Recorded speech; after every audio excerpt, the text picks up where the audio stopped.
તો અમારા ગુરુદેવના વહુજી, અને અમારા ઘરમાં રિવાજ હતો કે સ્કૂલેથી આવું એટલે બંગલે જવાનું જ. ભાભીજી ઘણી વાર અમને આ બધું કહેતા.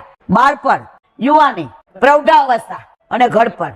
108 એટલે કેટલું હશે એમનું વિવરણ અમને રોજ કરતા હતા. 4 નું તામસ, રાજસ, સાત્વિક અને નિર્ગુણ, 4 જાતના ગોપીજનો.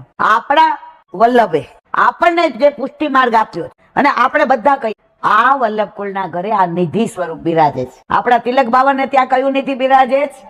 નટવરલાલ. ગિરધરજી માટે કયું નિધિ સ્વરૂપ? મથુરાનાથ. ગોવિંદરાયજી માટે કયું? વિઠ્ઠલનાથ. બાલકૃષ્ણજી માટે કયું? દ્વારિકાધીશ. ગોકુલનાથજી માટે કયું? ગોકુલનાથજી. રઘુનાથજી માટે કયું? ગોકુલ ચંદ્રમાજી. યદુનાથજી માટે બાલકૃષ્ણજી અને ઘનશ્યામજી માથે મદન મોહનજી, જેનું પ્રાગટ્ય સોમ યજ્ઞ માંથી થયું હતું.